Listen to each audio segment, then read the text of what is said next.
Just speak again, say something, anything. Hello. So I'm back at Torquay Golf Club and I've come to see my coach, Coach Jamesy. Hello, how you doing? He's here. I hope you've had a good night's sleep. I have a great night's sleep, 10 hours actually. And I hope you've booked a holiday for after this, because you might need it. I've just come back from Thailand. So. All right, cool. Won't ask what you've been doing over there. Did you take sand to the desert? Yes. Oh, right. I don't know what that means. Basically means, did you take your girlfriend to Thailand? Yeah, I did, oh, yeah. Cool. Yeah. So what are you doing, Jamesy? It looks a little bit of a kit, doesn't it? Yeah, just setting up the triplet. This, once I turn that one on there, that emits ultrasound to this one here. Yeah. And then it gives you feedback on basically your putter biomechanics. This could be worrying. Or putter mechanics, should I say. Last time I did this, the results weren't great, were they? If I remember, I was quite inconsistent. I can't remember what I've been working on it, but it's a bit hit and miss. Okay. Cool. Do you use a line on the ball? Do I? Yeah. Yeah. Is it a straight putt? It's slightly right to left. I'll sit a couple.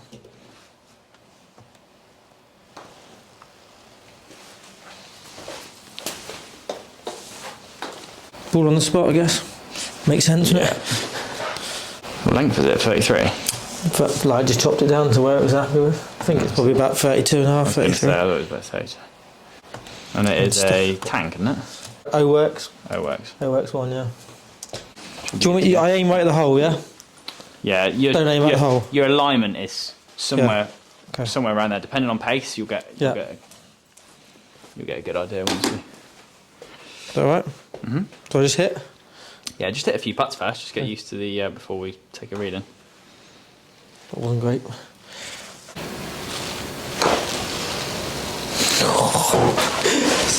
No, not this bad. What's your putting been like? All right, bit hit and miss.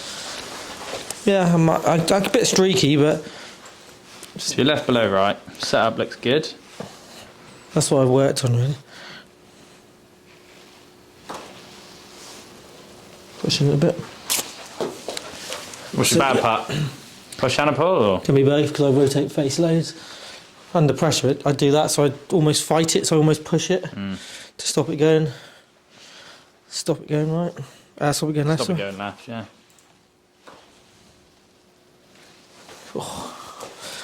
See a couple more and we'll take some data. Okay. That's better. Yeah, that's a good line. Nice putt. Let me know when you're happy. There's a few variations there. Might need 2 holidays. Should have put that in the price of the lesson. Holiday. Happy where you set up? Yeah, I'd say so. Okay, cool. 5 putts. Better roll. Pulled it. They were just warm-ups, weren't they? Yeah, that was actually that was your first one. Cool. Was a better roll, better stroke. Happy? Yeah. Oh. Bit premature. As per usual. Got a little bit excited then. All right, when you're ready. Okay. Sorry, I should have calibrated you. And I didn't That's know all right. you were ready to go. Nor did I. Let's go. Oh, hold on. There we go. Hold on.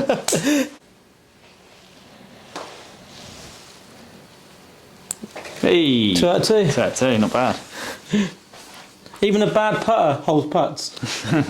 That's true, yeah. Even a blind squirrel finds his nut. Called.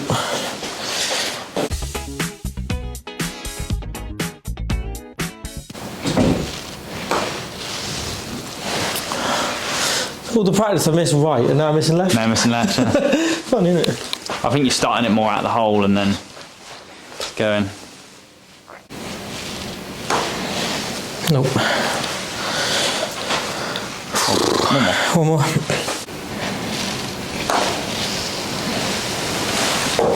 Almost left. At least there's consistency there, isn't there? Consistently left. A few stats here. Oh, doesn't look good. I don't like it when it's under Under like 80%. We've got like. We want to see it over the 75 mark. Ooh, Really, there's a red one there as well. I'm no expert on the SAM PUTT LAB, but I'd say red's not good. Red's not good. You're right. Face aim at address is good, which is for a player of your calibre. I'd hope it would be good. This page here, we're looking at your face aim at address. So it should be consistent really, because you line the ball up, you're picking the same spot every time. This is the same putt. Yeah. So quite often for a lot of amateurs, I'll see the consistency way down here because they're aiming in a different spot every time. Whereas when you miss the putt, what I see a lot of is people, when they miss this putt left, they'll start aiming more right, or if they miss a putt right, they'll aim more left. Whereas you've aimed at the same spot every time, even though you missed them all left, if that makes sense. Which is not bad for someone who's slightly blind.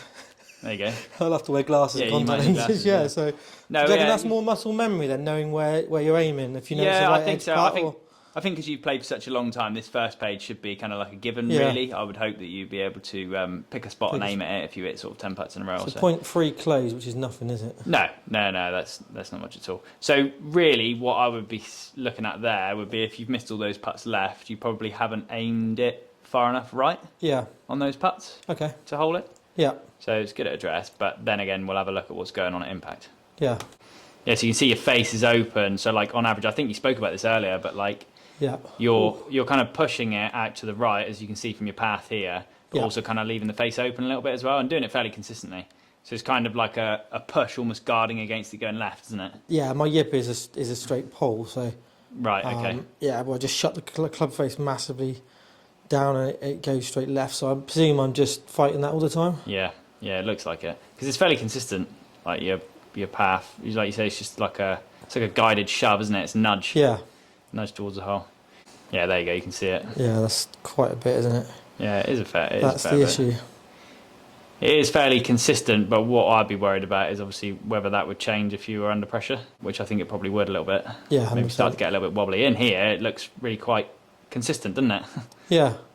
Deviating from 8 degrees into out to 6 degrees into out. So there's only a couple of degrees between a lot of them. Strike looks quite good as well, which we'll get onto in a sec. Yeah, strike's very good. Yeah, that's quite consistent, isn't it? Yeah, it's pretty normal for it to be slightly towards the top of the putter. Yeah. Reason for that? Well, if you imagine when the putter's resting on the floor. Yeah. When the ball's resting on the floor. Yeah, if you look at that now, look, where's that ball impacting? High on the face. Can you see that? Yeah. So it's going to impact slightly higher on the face, unless if you're really rising through it. Yeah. I prefer it to be sort of like middle to high for the most part, rather than like some people thin it. Yeah. I'd say those people tend to struggle for pace control. So the idea of kind of getting topspin on a putt, you don't need to. You want to rise through the putt, which we'll have a look at on the next page here. You want to rise through the putt, which you're doing by 2.6, which is fairly standard. This little grey area down here shows us tour average. So tour average for rise angle, or you might call it angle of attack on TrackMan or GC Quad, is anywhere between 2 and 4. So 2.6 is pretty well, just like bang in the middle. Yeah, sometimes you get people who will kind of hit it on the bottom of the putter, thinking that's going to get topspin, which is obviously not. That's actually going to get it to skid a little bit more. You just want to be rising through it and catching it in the middle of the face. Predicted launch is quite good. So basically, your predicted launch is the loft on the putter. Yeah. Then how much you're de-lofting or adding loft with your shaft angle. So for you, the loft on the putter is 3 degrees, standard for Odyssey. You're taking 2 degrees away, which is putting the effective loft at 1 degree. That okay, or? Yeah, it's a good thing to have a little bit of shafting. I see that quite commonly with good putters. Yeah. It's more likely to create topspin if you can twin it with a good rise angle, so sort of hitting up through the ball, which you're doing really nicely. 1.4 would be, predicted launch would be right in about a sweet spot if you're putting on fairly quick greens. Anywhere between 1 and 2 degrees predicted launch is good if you're putting on quick greens. Anywhere between 2 and 3 degrees is good if you're putting on slightly slower greens. Yeah. So I feel I'm a better putter on quicker greens. Yeah. So you're getting decent roll and you're getting a good predicted launch for quicker greens. So that makes a lot of sense. Yeah. You'd need to give it a little bit more of with your predicted launch, a bit more of a bust, a bit more of a whack to try and get it to the hole on slower greens, winter greens and stuff like that. Yeah. But just based on what I'm seeing, I would like to see basically a little bit more of a flow through the putt. So at the moment, you see there's minuses here. Yeah. Now that is definitely what I would call like a steer. Yeah. So you're steering it. So what you would usually naturally see through the hitting zone Bit of rotation? It wouldn't say negative, it would just be positive, and you would usually see a little bit of rotation, yeah. Tiger's numbers through 10 centimetres before and 10 centimetres afterwards, so the 8 inches of impact, you could call it delivery, he's got about 10 degrees worth of rotation through the hitting zone here, through the sort of like 8 inches of that before and after impact, whereas you're -2. Yeah. So you're opening the blade up the 8 inches through impact by 2 degrees, which is obviously a steer in relation to the way your body works. When you're putting, your spine angle's in that sort of position there. Yeah. The only person that I can think of who really over-exaggerates this is Michelle Wee. You know, she kind of gets right over it. Now, she might be in a position where she would be a bit more like a pendulum, where you could expect to see almost like zero rotation. But in order to see negative rotation, you would almost need to be bending even more that way for it to naturally want to create negative rotation on the axis of the putter, if that makes sense. So for you should be creating naturally around the way your body's shaped, a little bit of opening and closing of the blade. Not necessarily much, but a little bit, definitely. Especially with the putter that you're using, that would make sense to have a little bit of rotation. Yeah. But I think I can see why that is. So there's a reason for it in your mechanics, the way you work. I hope it's more than you think you can see. I'm paying the big bucks. I need the answers. I know. Yeah. No, I can definitely. Everybody who watches this is going to be disappointed if you don't sort this putter out. Sorry, I'm just being polite. I can definitely see it. Better. This could make or break your whole career. No, your whole coaching career.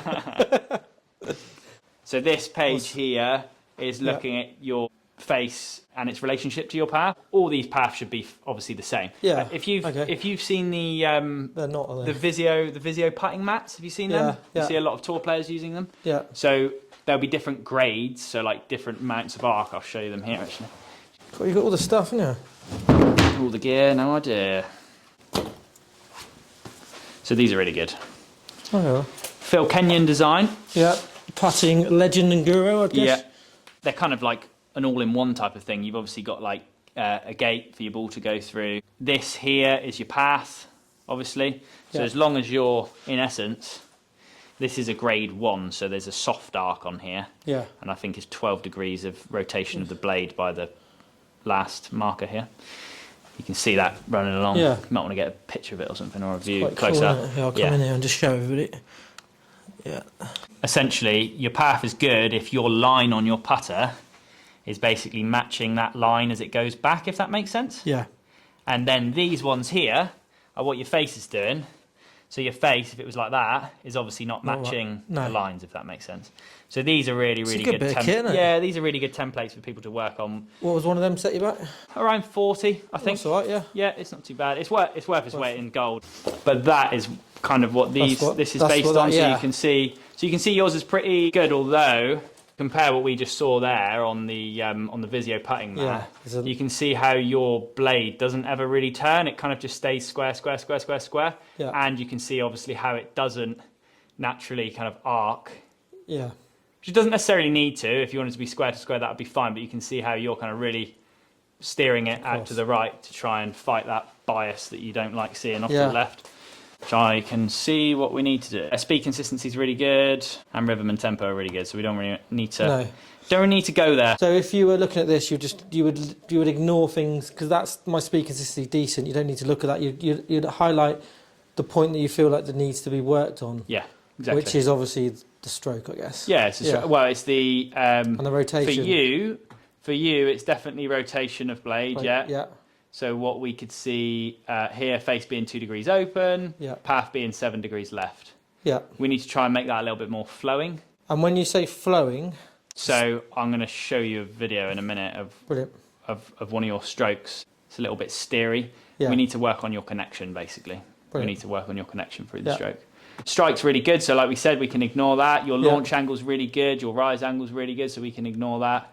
Face rotation is directly linked into what we were talking about, your face angle at impact and your path.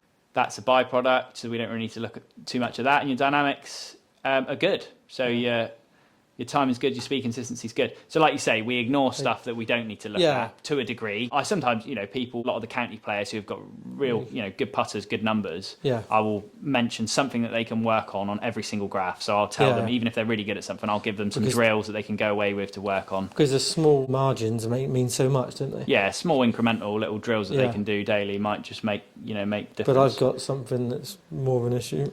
Yeah, well, definitely. Puttings has been in the past. I know when you're an amateur, it used to be one of your strong points, isn't it? But you've had a bit of a lull with it, haven't you, where you've struggled Scars, with it. Jamesy scars. That's it. Yeah. We all get them.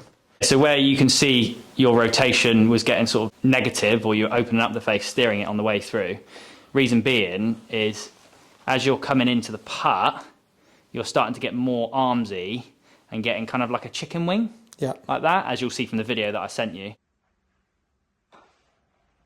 Kind of put a comparison of like Cam Smith and Tiger, some decent putters, to show how much they've got it all connected. Yeah. So quite a good feel for you is feeling like, I got it like holding a tray or something like that. Okay. Feeling like your elbows are into your ribs like that. Yeah. Palms out.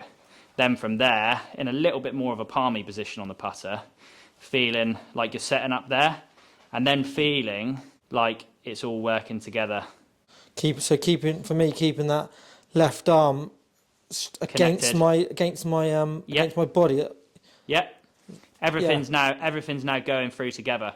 So for you, your pelvic stability down is really good. So you don't move your lower half, which is a non-negotiable for me. That's something that you really need to do as a good putter.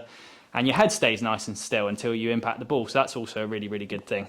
But what we need to do then is this part here, which operates the putting stroke, your upper body, all needs to work together.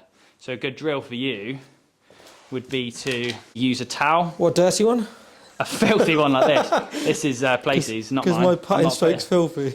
Yeah. Okay, so under both arms, Under both arms like that. And try maybe not right up to the armpits, because you can cheat a little bit like that. Have it more sort of like just above the elbows maybe. Okay. And then the idea is, when you're putting, you're just keeping that there. You can still have the putter running down the line. Yeah.